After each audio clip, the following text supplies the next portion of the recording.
Hi, everyone. I'm Paul Fletcher. I'm the Executive Director of the Virginia Bar Association, and I want to welcome you to the VBA Practice Management Advisor webinar. This is the first of a series of programs that we're going to be offering throughout the year in conjunction with Affinity Consulting, our partner in bringing you the VBA PMA program.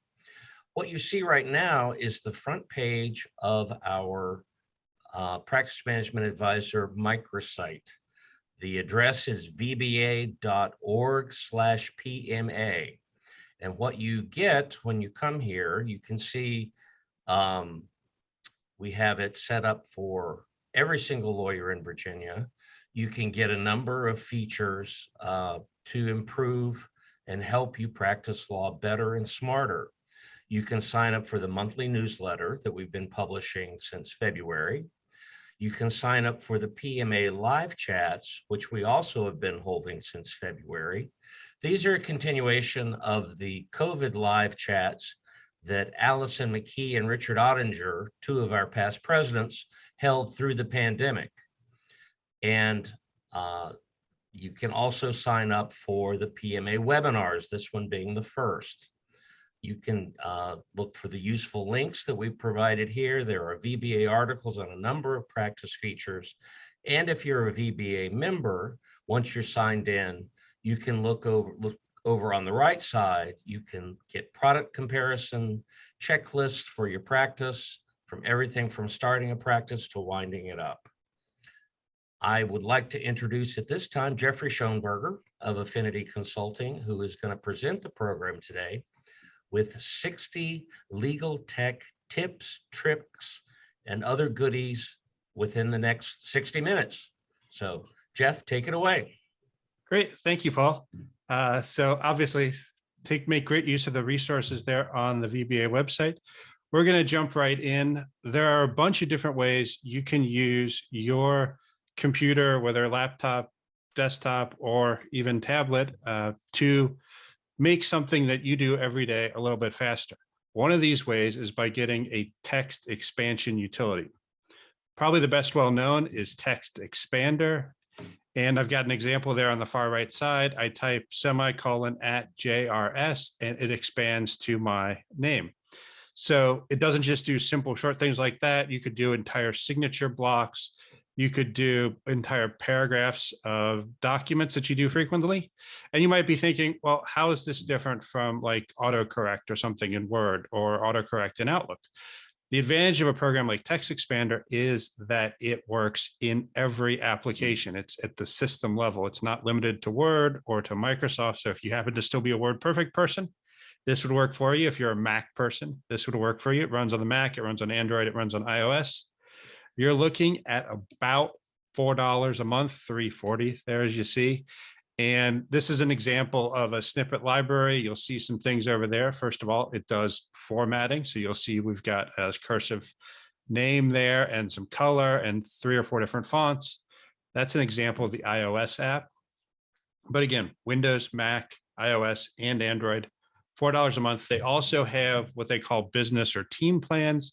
So if you define a set of these snippets that you want your entire firm to use so that everything's consistent. So when you send out an email or a letter with a signature block, everybody's signature block, with the exception of their name, looks exactly the same. You can get team plans and you can share these groups of snippets. Like I said, $4 a month or so. If you want to capture some of that efficiency, but you don't want to spend any money, a couple of different ways to go about that. If you're a Microsoft Word user, there are autocorrect and quick parts built into Microsoft Word, so you can take advantage of those. If you have any questions on that and you're a VBA member, feel free to schedule a 30-minute session with me. I'm happy to walk you through how to set those up, make them useful for you. If you're not a Word or not a Word user on the Apple ecosystem, so iOS and Mac, there's a system level feature that does some of what Text Expander does, but it has to be a little bit shorter and doesn't do formatting. So there's an option there. So a couple of ways to go about this. If you're a Microsoft Outlook user, you can capture, again, some of that efficiency with the My Templates feature. So Google or set up a session with me for the Outlook My Templates feature, and that'll capture some of those efficiencies. So if you're constantly, if you have a form paragraph that you send out whenever you send an email to a client or opposing counsel, you can create a template out of that, save yourself some time. Speaking of writing, if you ever have any questions, for example, about semicolons or ellipses, or when do I use brackets versus parentheses, or that sort of thing, or when do I use I dot E period versus E dot G period, the punctuation guide, it's a website, you can go to it. And so I pulled up an example here. If you want to get a good idea of when you should be using semicolons versus commas, for example, they've got a whole page on that. And of course, as you can see, they cover all of the different types that you might have of punctuation type questions. My favorite one worth reviewing is the British versus American style, because when I do a quotation mark, I like to have the period on the outside, which is apparently the British way, versus the American way, which is the period inside the quotation mark. Continuing with a theme of formatting here, in the Microsoft Office applications, they have been very consistent about how if you paste something in, maybe you pasted it from the web or from some other source and you got a bunch of weird formatting, all you have to do is highlight that stuff that looks weird. And then on the home ribbon of whether you're in Word, PowerPoint, or Outlook, you'll find a little eraser with an A next to it. That's going to kill the formatting for that text that you highlight. It won't delete the text, but if it came in bold and red and underlined and you highlight it and you hit that button, it's going to take it back to whatever the base font is for that document or that application. In most cases in the legal environment, base font is probably going to be Times New Roman and probably 12 points. So if you've set that up in Word and you paste in something that's red and bold and underlined, you highlight it, you hit that little eraser button, it's going to take you back to black Times New Roman 12. So a few examples there where you wouldn't have to spend any money, make things a little bit more efficient on the drafting side. One of the articles I read not too long ago referred to a Princeton University study that talked about how people take notes on electronic devices versus handwritten notes. And they had done this with some undergrads at Princeton, and they, some people had laptops, other people pen and paper. What they found generally was that the people who had pen and paper had a greater likelihood of remembering the information that they were exposed to, whether they watched videos or heard a lecture, that sort of thing, than the people who took notes by electronic means. What they found out was that the people who took notes by electronic means were essentially transcriptionists. They would be, because they could type very fast, or they could type fast enough, they could essentially type down whatever the speaker had said. Whereas people who were taking notes by hand, because they weren't able to write that fast, they would sort of synthesize the information, or they'd pick out key words that they would write down that would sort of stick in their mind. If you'd like to kind of combine the advantages that we get from the durability and convenience of electronic notes with hopefully some of the advantages from actually writing things down as opposed to being a transcriptionist at the keyboard, list of apps here that will let you do note-taking type things with predominantly an iPad, but you can do this also with a Microsoft Surface if you happen to have one of those, or several of the Android tablets, assuming the Android tablet you have supports a stylus. These apps are from someone who's been in technology for 15, 20 years, and then just enjoying computers for basically since I was like in second grade, the fact that you can get these incredible apps for like $9 or $8 is just amazing. And it does not only the ability to take the notes, but then of course you can sync them back and they go to the cloud. So no matter what device you're looking at, you can have access to your handwritten notes. The two at the top have a few additional capabilities. They let you record audio along with the meeting. So if you're taking a handwritten note, it'll record the audio around that time. So if you click on the note and you're like, I can't even read my own writing, click on the little microphone or the little speaker next to it. It'll play the audio from the meeting that coincides with your handwriting. So they both do that. GoodNotes and Notability are kind of like I don't know, either the web browsers back in the day or Word and WordPerfect back in the day, where they're kind of pretty equal and they're like, one-upping each other on different features. So you can't go wrong with either one. They're both iOS apps. Apple Notes will let you do this. So if you literally want to spend no money, you can do it with Apple Notes, and also Microsoft OneNote on tablets will do this for you too. I think the easiest way to jump into this is to get an iPad that supports the Apple Pencil and go that route. I believe you can get into an Apple Pencil based iPad for about $430 now, I want to say, because $330 or $350 for the iPad and then $100 for the pencil. So $350 to $450, you're in the door there. And here's an example of some handwritten notes. You'll notice that you can actually search your own handwriting. So this works with cursive, it works with print. If you remember back to the early 90s when they had the original starting like handwriting tools, they were terrible at searching and they tried to translate your handwriting into, text English. They did a horrible job at that. We've come a long way in the last 30 years. So a lot of good things to come from that. Again, if you're not in the iPad ecosystem yet, you're looking at about $350 to $450 to get yourself in there. And then the app itself is a drop in the bucket at that point.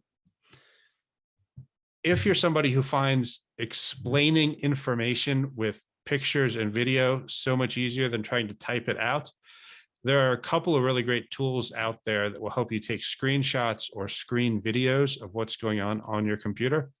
Screenpresso is one, it's about $30.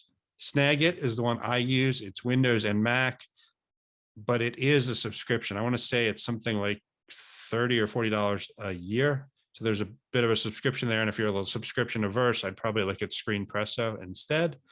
So you can record video, you can take images, you can annotate the images.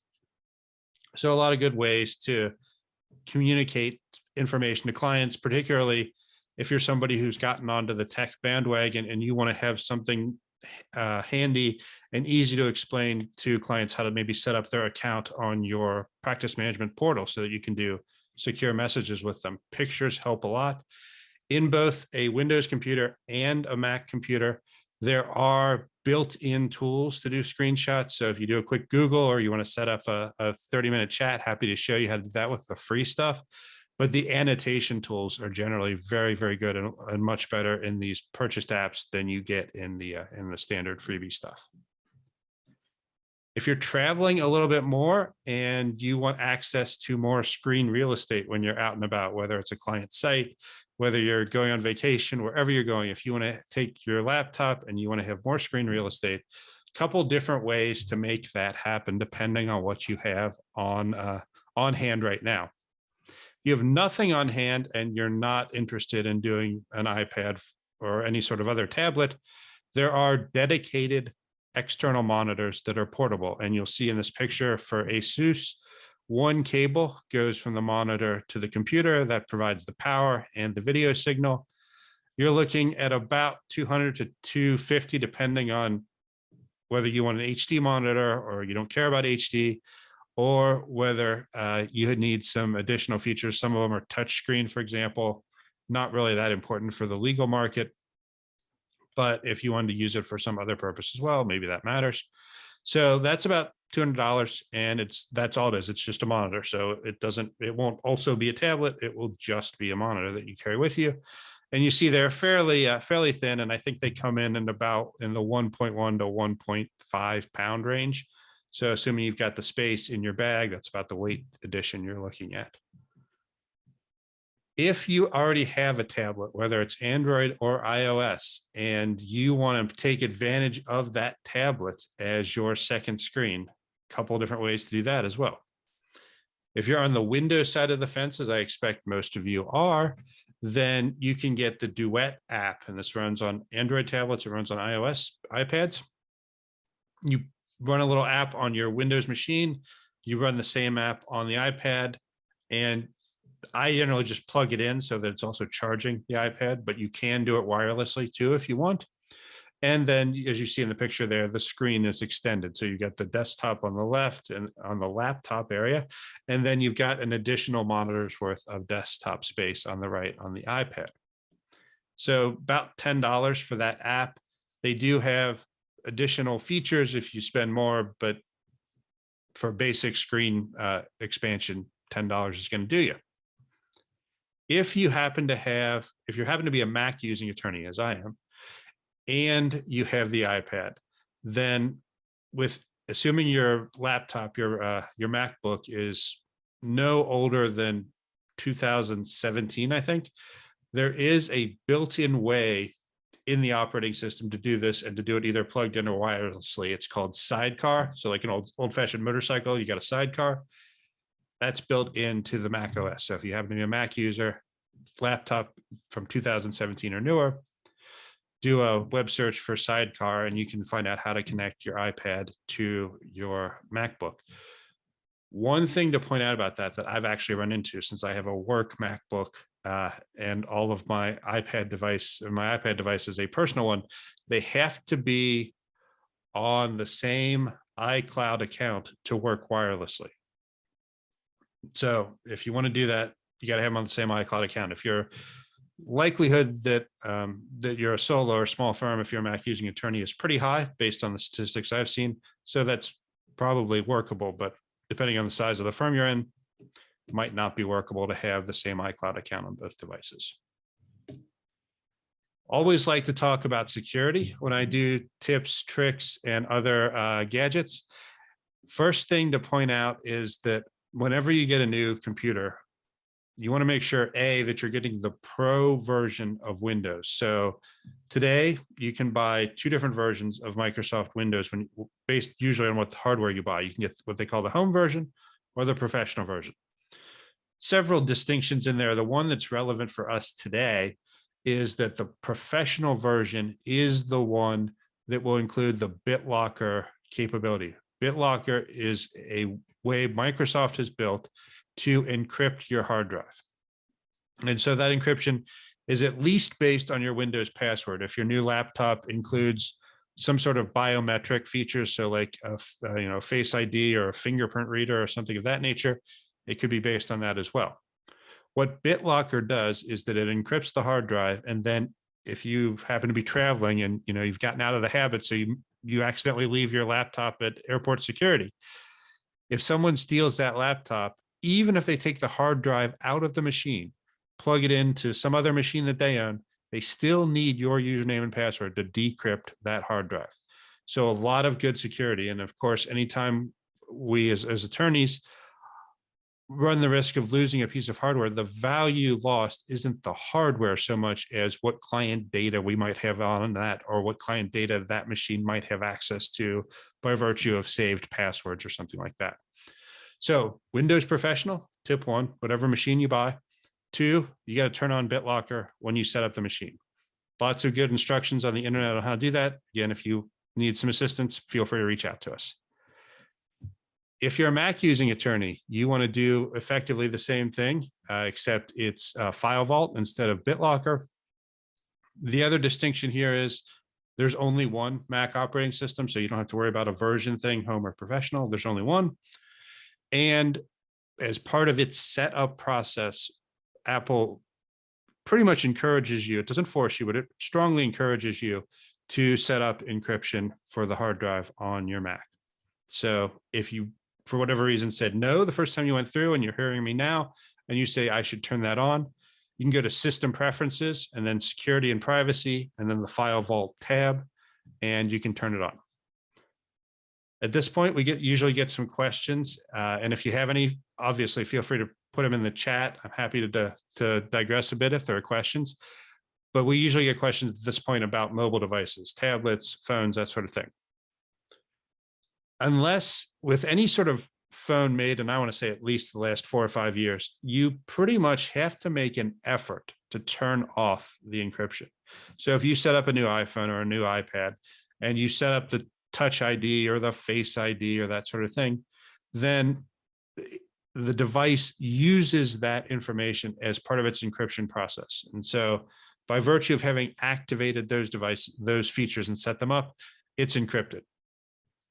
It's possible that you can turn on a switch to say that if someone fails to properly authenticate to get into the machine or the device within 10 tries, that the device wipes itself. I would recommend setting that up just as a sort of belt and suspenders kind of approach. On the Android side, things are a little more varied, so it might depend on the version of Android you have as to whether you were strongly encouraged or forced to set it up, or what fingerprint or facial recognition technology your device has. But anything modern should have something like that that would encrypt the drive based on the fact that you have activated these security features. Another security slide I want to talk about is two-factor authentication. So most of us who have experience with two-factor authentication, maybe from our bank or something like that, we enter our username and password, we receive a text, and we type in whatever code was in the text, and that lets us into the website. So we have our username and password, something we know, and then we have a second factor of authentication, which is the code we receive to prove that we are in possession of the smartphone that got the text. Another way to do two-factor authentication is through a rotating code. So you set it up through the website that you're enabling two-factor authentication for, scan that QR code, it gives you a rotating set of digits. When you go to log in later, you type in your username and password, and then that rotating set of digits, there's a piece of software running on the server that says your rotating digits match what they should be, and so it lets you in. Either text two-factor authentication or the QR code, the authentication code through an app, are an immense improvement over just username and password. So if you have either one, turn it on. If you only have one, turn it on. If you have the option of both, then I would default to the rotating code, because if you've read a few articles, I think in the Wall Street Journal, there was one recently, but it comes up every so often that the text goes to the phone associated with the SIM card and your number. So someone who's really interested in doing this could go to AT&T or Verizon or whatever and say, convince them through social engineering that they are you, and that you, in the person of them, have lost the phone and they want to activate a new phone. And when they do that and they associate that phone with your account, the texts go to them. So the more secure way is to do the code in an app. If you're not sure whether the applications that you use support two-factor authentication, I strongly recommend you visit 2fa.directory. They've divided it up based on different application types. You can search in the search bar there. And so I did that earlier. And you'll see, for example, that Clio supports two-factor authentication. They only support one kind, but it's the better kind. It's the rotating app code. So you can click on that docs link. It'll take you to Clio support and help you get that set up. So if you don't know whether the websites that you use support it, 2fa.directory. And then when you search, it'll tell you what type they support, and then give you a little bit of a jumping off point to go and enable that. This is hopefully old hat for most of you, but I put it in here in part because we ourselves just had our security training last week and this came up. If you are on a device with a traditional mouse or trackpad, so a laptop or desktop, and you get an email that says, in this case, it's from DocuSign, but you kind of question whether it really is, or it looks somewhat suspicious, you can hover over the links as you see there on the right-hand picture, and it tells you where it's going. So it says it's from DocuSign, but if you click on the link, it goes to job1doc.org, which doesn't sound like it's the DocuSign website. And in fact, it's not. So the advantage there is you get the suspicious thing, you can hover over it and see if it goes to something resembling what it purports to be from. This doesn't work on mobile devices or tablets because it doesn't have any sense, at least yet, that you're hovering your finger over a link, whereas you can hover your mouse over a clickable link, and then the computer knows the mouse is over that, and so it'll show you where that link or that button would take you. We've talked in the past about different versions of cloud storage, different products out there that'll help you do that. The case with almost all of those products, and as it says up there, OneDrive, Dropbox, Google Drive, the case with all of those products is that they are encrypted on your computer. They're encrypted in transit to the provider, and they're encrypted at rest at the provider's location. The distinction, though, is that at the provider's location, the provider holds the encryption keys, meaning that if they're served with a subpoena or a lawful warrant or whatever, they can turn over readable data. So depends on their terms of service, whether they let you know in advance that they've been served. And so you could file some sort of, motion to quash or whatever. You'd have to read the terms of service for the individual ones to know what the protocol is there. If you like the advantage of cloud storage, and I certainly do, but you have certain things that, although they need to be stored in the cloud for whatever reason, you don't want Dropbox or Microsoft or Google to be holding that encryption key and be able to turn over readable data. Then you want to look at Boxcryptor. And Boxcryptor is a subscription service. It rides on top of your sync service. So if you're a OneDrive user, you have the Boxcryptor installed, you pick the folders you want it on OneDrive to encrypt. Those folders are then encrypted with a password that only you know. So if you have 3 folders in OneDrive, one of which is encrypted with Boxcryptor, Microsoft served with a warrant, they turned over data. They've turned over 2 folders that have readable data because they hold the encryption key. They've turned over a 3rd folder that they've decrypted as far as they can, but they don't have your username and password for the encryption, or the password for your encryption. And so that 3rd folder that's covered by Boxcryptor is not readable to them, and they would need your password from you to make that happen. There was a competitor out there to Boxcryptor called Sukasa. And I actually looked at their website this morning. As of the end of April, they are going out of business. So if you want encryption to ride on top of OneDrive, Dropbox, or Google Drive, Boxcryptor is now the way to go. Another option, if you want to do cloud storage and the idea of layering software doesn't make you feel exactly comfortable, which I can understand, there is a cloud service provider out there called Tresort that is soup to nuts. You have the encryption key and that's it. So their software is designed so that even if they are served with a subpoena or a lawful warrant, they could not turn over readable data. They can turn over the data, but then it's up to the other authority to get the password from you. Another nice thing about Tresort is that they are located in the European Union, so you have probably some better privacy protections and notification requirements than you would if you were dealing with a US-based company. So you hold the key. One of the differences you might see, of course, is that with OneDrive, Google Drive, and Dropbox, you're likely to see a lot of integrations with other providers or with mobile apps or something like that, so that even though your document is stored on Dropbox, you can still open it from within Microsoft Word really easily. You lose that with any of these, with either Boxcryptor or with Tresort, simply because Word on a mobile device or any mobile application is not going to be able to handle the transition from the encrypted Boxcryptor file to the decryption and then into the app. So you lose a little bit of that ease of use, but security being paramount for client data, it's probably worth the trade-off. So Tresort doesn't come in dramatically different price-wise than either, than Dropbox out there, for example, or Google Drive for that matter. It comes in a little bit more than OneDrive for the simple fact that if you've already subscribed to Microsoft 365 to either host your email or at the very least to get the updated Office applications as they become available. So you're already paying Microsoft somewhere between $8 and $20 or maybe more dollars per user per month. In any of those packages, Microsoft is giving you a terabyte of OneDrive space.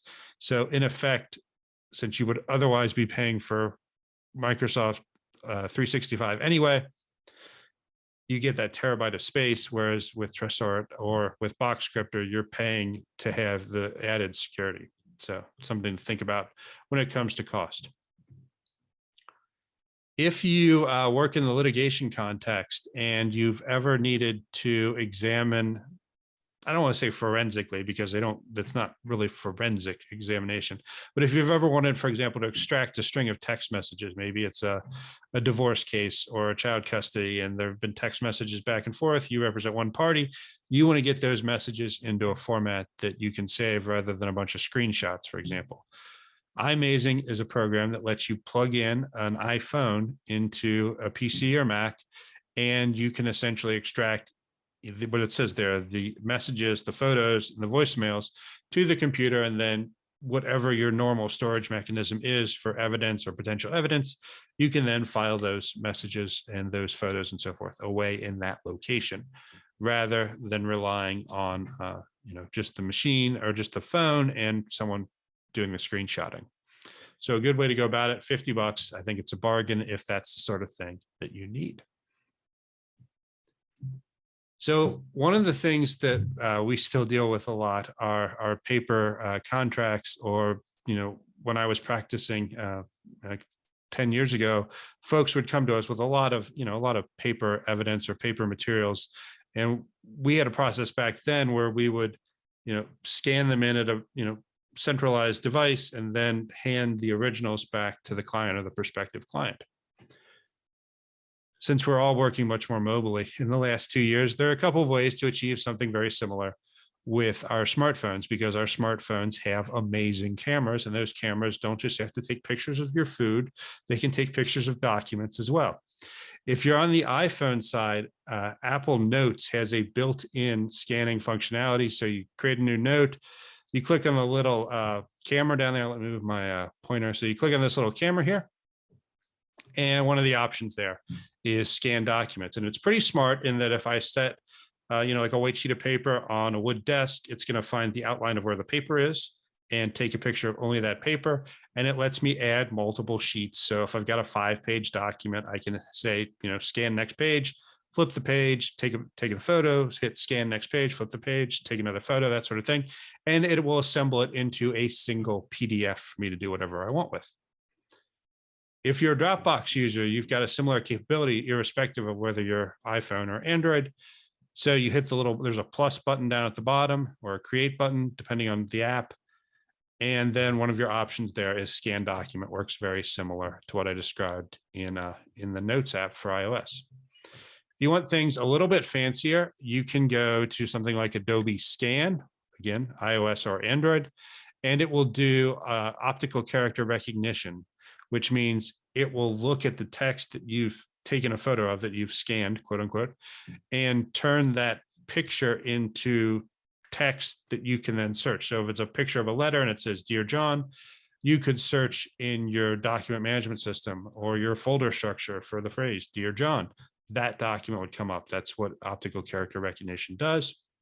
Adobe Scan is one option. If you're a NetDocuments user as your document management system, you can actually save directly to NetDocuments from within Adobe Scan.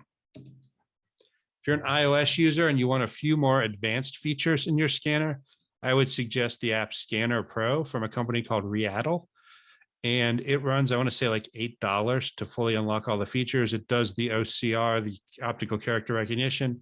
It will also do things like save to any number of different cloud providers, or save to multiple cloud providers if you want.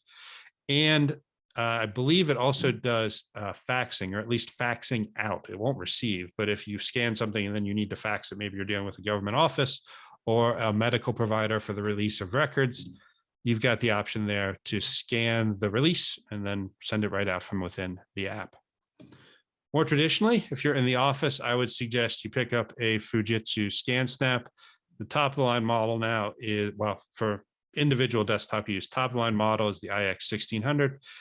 I think the MSRP is $495, but generally speaking, like you go to Amazon or something, you're going to find it for around $400. It's terrific. I've used actually, I think, 3 of the predecessors of this model. And the only reason I've upgraded at each point is because after years of use, I've just exhausted them. So I would heartily recommend them. They have a couple of smaller models. So if you want to take a full-fledged paper scanner more mobily, you can look at I think it's iX 1300 and the iX 100 if you want something smaller. Just to give you an example, some of you might know Paul Unger. At our company, he's done a couple of videos here that he's sped up. So this is his example of printing a document, signing it, scanning it, and then emailing it. So he goes to the printer, sign it. He's going to go to the kitchen, get a donut. Why not? Then we got to go in. We've scanned it in. There's the document. He's got to create the email, and there we're done. So if you ran it at normal speed, you'd come in at 4 minutes and 15 seconds for that process. If we do this one here, we're doing it a little bit faster there. Let me go ahead and we'll take a look at this next one here, where we're going to do it in just 55 seconds. So he opens a document, he applies his digital stamp here as he's doing, and he is done. So the more that you can work with documents that you receive electronically and keep them electronically, the easier it is to store them and the easier it is to have some quick turnaround. Plus, of course, now he can go and have a donut at a leisurely pace. Just as a little aside, we've talked about some scanning options. I bring this up because I'm actually dealing with this right now. If you've got a bunch of old photo albums lying around, and the idea of taking them apart to scan the photos is essentially destructive. So, if you have a photo album from 60 or 40 or 50 or 60 years ago, it's possible that they actually glued the photos in. There's an app out there called Photo Mine, MYNE. So $20 for a year, or I essentially think what they figure is you're going to use this once, you're going to go through all your photos. So if it's going to take you more than a year, $50 for 10 years and you're set. Very easy to grab those photos, put them digitally without having to, risk obliterating them by trying to remove them from an album. Keeping with our paperless theme, this is an iOS specific tip. If you've ever wanted to have a PDF created from, say, an email that you're reading on your iPad, as the picture shows there, if you go to the share sheet and you hit print, and then you get this little preview where I think where these fingers are, if you do a zoom out, so your fingers are together and you zoom out on that picture of the page, that will actually generate a PDF that you can then save wherever you want. So a nice, easy way to do PDFing from any application on the iPad that supports print.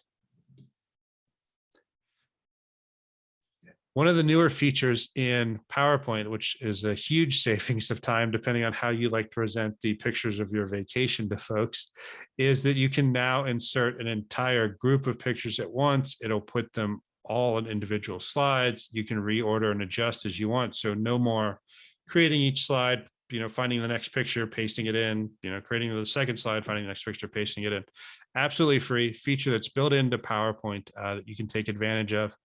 There are a lot of little features like this that come along every so often that are tremendously useful for folks who have Microsoft 365. So one of the advantages of Microsoft 365 is the constant updating of the apps. So not just bug fixes or security enhancements, but things like this that would otherwise have waited for Microsoft PowerPoint 2024 or something like that.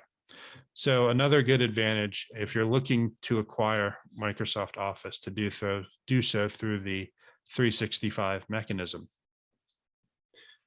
Green screens, hopefully coming to maybe the end of needing this, but if you're still going to be working from home somewhere between 1 and 3 days a week, which based on what I've read is kind of where people are leaning generally, is what they would like to do. And you still need a way to hide whatever mess is behind you. So you're going to be using a virtual background. These green screens are tremendously helpful. We've got several folks in the office who use one. Well, I say in the office, we've got several folks in the company who use one. This is an example of Paul's actually set up in his office at home. And he's got, the back wall there with some bookcases, and then he's got his green screen. And then in front of that would be his desk chair and then his computer. Couple of things to note about the green screens. One is they need reasonably decent lighting. So if you've got really poor lighting, it might not work very well. Second thing to note is that as of yet, Microsoft Teams does not support green screens. Zoom does. So if you're doing Zoom stuff like we're doing today right now, it's going to work great. Just don't wear green when you're using your green screen, of course. Every weatherman knows that. But if you're predominantly a Teams user, no green screen support yet for Teams. If you've got a mess, this is just a one I threw in because if you've got a mess of cables, and I hate messes of cables because they're a pain to deal with, whether they're in your bag or they're behind your monitor, you can get these for, I think I get 5 for $5 here. You get 100 of them for $10. Mine were colored, so obviously they were worth $1 a pop. But that's a great way to, and you can just tie up the cables that you've got, get rid of the excess there so it looks a little bit cleaner. Or in your bag, particularly, you don't have a Griswold of cables when you go to pull out one power adapter. Let's talk about a few software tips and tricks. So somewhere about 80% of desktop web browsing now is done on Chrome, which is Google's web browser. If you visit sites that you thought you would like to be able to pin to your Windows taskbar so that you don't have to load the browser and then type in the site, or you don't have to save all these pinned sites at the top of your web browser, maybe you'd like a shortcut. So if you want to create a shortcut through Chrome to a website, you hit the 3 dots in the top right of the Chrome window, go down to more tools, and then you have a create shortcut option. That will create a shortcut on your desktop, and you have to give it a name. So in this case, let's say we were on Gmail, and so we're going to call our shortcut Gmail. We get our shortcut on the desktop that Chrome created, and we just drag it onto our taskbar. Any website that you want to have on your taskbar, you can do that with in Chrome. If you're not a Chrome user, if instead you are a Microsoft Edge user, and a couple of points on that. One, in the last probably 2 or 3 years, Microsoft has essentially taken Edge, which used to be its own proprietary browser, scrapped all of that and put essentially the guts of Chrome inside of Edge. So the guts of Chrome are an open source software project that anyone can use. Microsoft's taken those guts, put its own kind of wrapper on it, and that is now Microsoft Edge. If you want to do the same thing we just showed as far as shortcuts with Edge, you're going to hit those same 3 dots that you're going to see at the top right of the web bar. And then you're going to go to that more tools option, and Microsoft, having customized it a bit, says you can pin it directly to the taskbar from here, or we can pin it to the start menu. So if you're using Chrome, you got to save that shortcut to your desktop, drag it onto the taskbar. If you're using Edge, you get options to pin it to either the taskbar or the start menu straight from within the Edge web browser. An Outlook tip here: if you've ever thought that you want to delay a message, and I most often use this if I'm doing a bunch of email cleanup or catch up on Saturday or Sunday, maybe I don't want the email to actually go out till 8 a.m. on Monday, just because I don't want people to feel like they have to respond or something over the weekend. So you have an option there when you want to delay a message. You can go onto the toolbar and you hit the little launcher at the bottom of the tags group there. And then one of the options there is do not deliver before, and you set a date and you set a time, and that's when the message will go out. If you're using Microsoft Exchange, your Outlook doesn't even have to be running to make this go. So you could delay the send, it'll get saved up to the server, and then when you hit 8 o'clock on a Monday morning, the server will send the email out, even if your computer is off and in a bag flying to Portland or whatever. So nice option there to delay the send.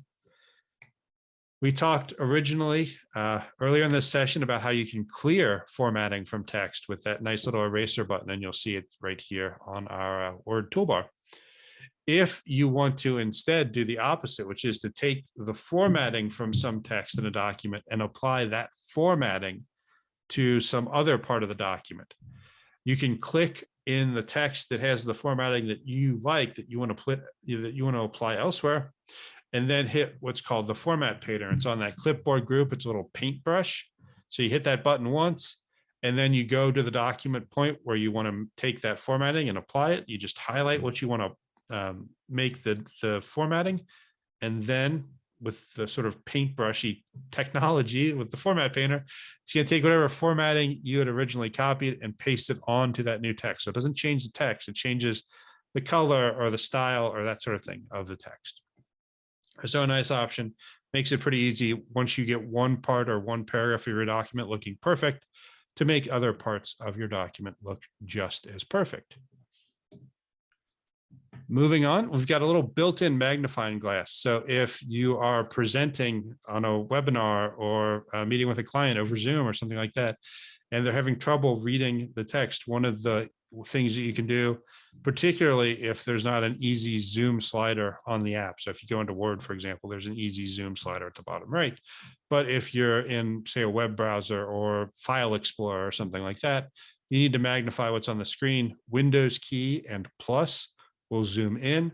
Windows key and escape will zoom out. So built into the software, works with Windows 10, works with Windows 11.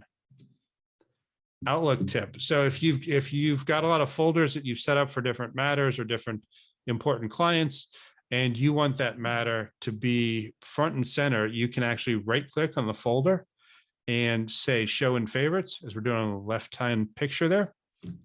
And then once it's in favorites, you can reorder it in favorites. So you can put whatever order you want within that favorites bar at the top of the Outlook window. So you could have your top 5 clients, or maybe the 5 clients with whom you communicate the most, maybe not necessarily your top 5, however you want to do it. And then when you want to get rid of it out of the favorites bar, you can just right click on that folder and say remove from favorites. Recover unsaved documents. So if you've ever had Microsoft Word crash on you in the middle of writing that most important of briefs, it's good to know that Microsoft Word is actually making saves of the document, even if you're not hitting Control S. So first thing to double check would be under your Word options. So go to File Options and then to the Save dialog and make sure that auto save is enabled. And then you can usually set a time period in which it always makes a copy. So I think out of the box, it's 15 minutes. You can set it as low as I think maybe 1 even, or as high as I want to say 99. So that way, if you forget to hit save because, 5 o'clock on Friday, you've got to be somewhere fun, you shut everything down, you forget to save the document, that's okay, because within the 15 minutes prior to you closing everything down without saving, Microsoft Word will have made a copy of that document.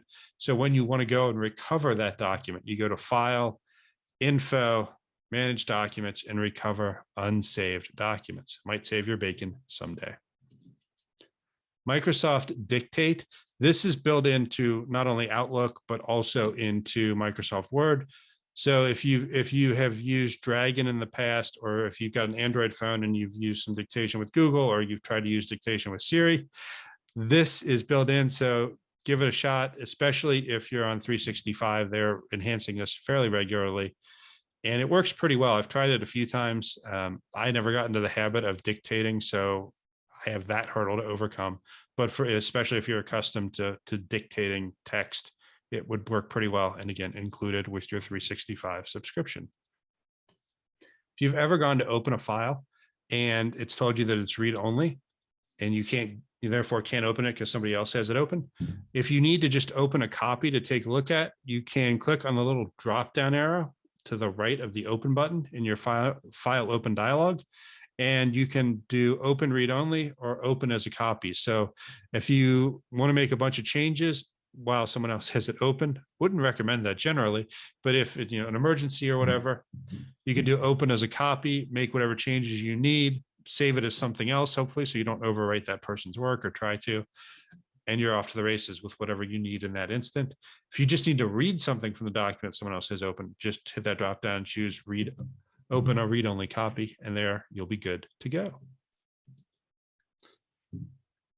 One thing that a lot of folks don't know about Microsoft Word is that you have the ability to go through and select non-contiguous text from a document and copy it and paste it into a new document. When you paste it into the new document, it would line up just as it should look without those missing paragraphs. So here we've copied from a document 3 distinct or 4 paragraphs. And when we paste it in, it'll say agreement to employ. It'll have that first paragraph. It'll then skip the not highlighted next 2 paragraphs. It'll then paste in duration of employment, the paragraph below that, skip the second paragraph under duration, paste in compensation, skip the first paragraph, and then paste in that second one. So to grab that non-contiguous text or non-adjacent text, hold down Control, highlight what you want, Control C to copy, and then the typical Control V to paste into a new document. This is really handy if you've got certain clauses that you want to copy from say one person's trust, one person's operating agreement, and put into a new one without having to go constantly flip back and forth between the two to copy, paste, copy, paste, copy, paste. So give that a try if that sounds like something useful for you. Conditional formatting in Outlook. This is a little difficult to set up, but it's definitely worth it. So for example, you could set it up so that all of the emails that you get from inside the firm are green in this case, or you could set it up so that emails from a particular client come in a certain color, make them stand out from the list of emails as a whole. In order to do this, you're going to go to the View ribbon in Outlook, click on the Columns button. Oh, sorry. Click on the, we're going to go to the View ribbon Outlook, and then down below the Columns button, you click on Conditional Formatting. You can set what you want to be driving that formatting. So emails from particular domains, a single particular email address, emails with certain words in the subject line, that sort of thing. And then walk through the process, pick your color, pick your font. And then when emails that match those conditions come in, they'll come in a particular color that you've chosen. One way to make Acrobat a little bit more usable is under the preferences. So if you go into Acrobat's preferences, you can set the list of recently used documents under the documents category to as many as you want. I wouldn't personally pick 125. That's just a demo, but I would certainly pick more than, I think it's 6 or 10 that you have now by default, maybe 20 or so. And then a second feature that I think is worth taking a look at is under the redaction options. You can control when you go to save a redacted PDF, what that file name is. As you see there, we've got an underscore followed by the word redacted. That makes it easy to tell the original source material from the redacted one, which is the one you should actually file or actually distribute. Windows has a multi-clipboard built-in. Office has had this for years, but I think with Windows 10, it was the first time that this keyboard functionality where you could save multiple successive things to a keyboard or to a clipboard actually came to the whole Windows operating system. So as you copy things, you can go ahead and hit Windows key plus V. That'll give you this whole history of what's on your keyboard. You can select what you want to paste and then paste that single item. If you haven't done this, this is also a super easy, but also a very good time saver. You can customize what's in your quick access bar on the File Explorer. So just go to the folder that you want to have on the quick access toolbar, drag it to the left there. So it's on that quick access bar. This also works if you're a Mac using Attorney, works the same way with Finder as it does with File Explorer. Go to the directory or the folder that you want, drag it over to the left side of that toolbar in Finder, and you can replicate the same thing you see here on screen. If you have gotten into using emojis in your work, and I've done that a little bit, just, as we've been communicating more written, less in-person stuff, it's nice to have a little bit of a qualifier if you think something might come off the wrong way. You can use emojis in all Windows applications. Depending on the application, the keyboard command changes a bit. It's either Windows key plus period or Windows key plus semicolon. And you get a little dialog where you can pick the emoji that you want to use. Same thing works on the Mac, although it's a little bit less consistent as to what the keyboard command is, but usually there's an option under either format or edit or insert where you can select to see a similar view of emojis and pick the one you want to put in the email or wherever. For those of us using multiple monitors, a lot of times that when I see folks with multiple monitors, they've got the same picture 3 times. There's a great capability in Windows to span the monitor. So you see this is one desktop image, but rather than being part of that image being repeated 3 times or small versions of that image showing up 3 different times, it spans the 3 monitors. So if I want to show you how to do that, you're going to right click on your desktop, select personalize. And then when you go to the background tab under these settings, you have a choose a fit option and you pick span. So it's going to span all of the monitors you have. So if you've got some really nice picture like that, it works out really well, particularly for landscapes, that sort of thing. Doesn't work so well for individuals because it's quite possible, someone's nose might be in that junction of the 3 monitors, but for landscapes works great. If you would really like the idea of not having to tab between different windows in Excel or Word, there is an add-on, costs a little bit of money, for Office called Extend Office. And you'll notice, let me bring my cursor over here, that rather than having all, or in addition to actually having all of the windows on the taskbar that you could select, you've also got these tabs up here. It's kind of like web browsing. So you could tab between the different documents. So if that appeals to you, it works for every version of Office out there. And as you can see, it works in Word, Excel, PowerPoint, Publisher, Access, Project, and Visio. It does not work in Outlook because Outlook doesn't have the same document structure. So if that appeals to you, like I said, costs a little bit of money, but for the right person, it's a lifesaver. Speaking of tabbing, if you need to move between different web browser windows within a single window, Control Tab and Control Shift Tab will move you left and right along this list of tabs. So if you're like me, I have 10, 15 tabs open at any one time on my web browser. Super easy to navigate left or right between them, Control Tab or Control Shift Tab. If you've been struggling with dealing with any sort of calendaring issues in your legal practice, one of the best tools out there is Law Toolbox, and it will do calendaring based on rules. So all the jurisdictions, local rules, whatever, are going to dictate, how many days before a trial you have to, what's the deadline for motions in limine? What's the deadline for this, that sort of thing. And so if you can set a hearing date, there might be things that lead up to that, deadlines that lead up to that. Law Toolbox will help you calendar those deadlines previous because it knows what the rules would require.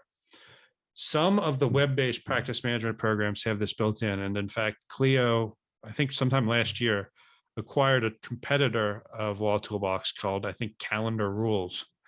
And so that is now built into certain subscription levels in Clio. So depending on the practice management program you're using, might be an option already that you have. For those of us who like our iOS things, iPhone JD by Jeff Richardson is just a fantastic site. There's at least one new article every day. Here's the one that was up on Friday about, or actually Saturday, I guess, about the news of the week. And so he and Brett Burney do this. He does reviews of different apps, talks about how he's using different iOS technologies in his practice. So a great site, I think, especially for those of you who are interested in getting more legal type benefit out of mobile devices. If you've ever tried to print a web page, sometimes it comes out perfectly, sometimes it just comes out terribly. This is a site, print friendly, that you can go to, put in the URL of what you're trying to print, and it will generally do a better job than the default printing from Control P or File Print. So I would take a look at that, particularly if you like to read things in paper form. Maybe you're someone who doesn't like to read everything on screen, or screens are for work, and maybe you want to relax and you want to read articles. So if a little bit of help printing those out so that they take up less paper, a little bit better for the environment. Case Text is a company that's been around, I want to say, for 4 or 5 years now. And what you do is you take the brief that you've written and you upload it to this site, and it will find cases that support your propositions. It uses artificial intelligence to make this happen, and it's pretty interesting to watch. So I think the first one is free. So if you've got one in the hopper that you'd want to try, go to casetext.com, take a look at that, see how it does with finding citations that support your propositions. They've branched out a little bit in the last year, I think, or so, and they're actually trying to help folks not only with the case site part of it, but also help you write the whole brief. So they've got what they call Compose now. So if you're interested in seeing how well an artificial intelligence can help you write a brief, then it might be worth taking a look at. I have not tried this. I only learned about this a little bit ago. So it's kind of interesting. Snopes.com, another website. Hopefully we've all heard about it. If we haven't, it's a great place to go and see if something that you read on the internet is actually true. And I just thought about it when I was putting this together, because I saw this post, I guess, earlier today, where they're floating out now fake BBC reports based on things that the French president is alleged to have said. So where do you go to see if this thing from BBC is actually from BBC? Well, one of the places you go is Snopes.com to check out and see if things like that are true or if they're just internet bunk. One of the things I use YouTube for is a lot of home repair videos. So for example, I was figuring out over the weekend how to hang some bifold doors in my laundry room. And the instructions that came with the toolkit were, as far as I was concerned, useless because they weren't any help to me. But the manufacturer did have a video on its YouTube channel on how to do this. The video was super helpful. And if you need to watch things like that, but you don't want to watch them at normal speed, there is an option for viewing on YouTube that you can watch in either normal speed, faster or slower, depending on the content. So take advantage of that. You can cram in a little bit of extra learning or a little bit of extra entertainment, depending on what you watch, at a different speed. Have you ever remembered an image or you saved one to your computer and you're like, where did I get that from? TinEye will let you do an image search. So you paste or you upload the image and it will tell you where on the internet that image is from. So very helpful, particularly if you're looking for something that you might want to talk to somebody about as far as like getting the rights to use or something. So good option there, TinEye. Photo forensics, last tip here, and then we'll turn it back over. One of the great things that we've seen in the last few years is that you can do a lot of alterations to photos and you're not sure whether the photo you're looking at is a genuine photo or something that's been enhanced and modified. So if that's something that comes up in a case that you have, photoforensics.com would be a place to go. I do want to mention one app before I go. I've got a few extra slides, but we'll just do one more app. And this is Under My Roof. It says it's home inventory, but it's really just an inventory. So if you've got an office, whether in your home or elsewhere, it helps to take advantage of maybe a little bit of free time, go through, catalog what's there for insurance purposes. So you see, I went through a bedroom, cataloged a 32-inch TV, put in the serial number, the make, the model. Anything happens, I can refer to this app, which is saving information to my iCloud account, so that if I need to go back and figure out what's happened or report an insurance loss, very easy to do. Something that you want to do ahead of time. Very few people do those. So if you've got an office that you're maintaining, strongly suggest you do that for all of your tech and other things that you might need to replace. So with that, I'll wrap it up. Turn it back over to Paul if he's got any comments. Thank you for being here. And if you have any questions for me specifically, you can always schedule the VBA consults if you're a member, or if you just have a question about what we talked about today, feel free to shoot me an email personally and we can take a look at it. Okay, great. Thank you, Jeff, for this absolute treasure trove of information. We appreciate you attending the Virginia Bar Association PMA webinar today. Look for our next live chat on May the 13th, and our next webinar will be May 23rd. Have a great afternoon, everybody. Goodbye.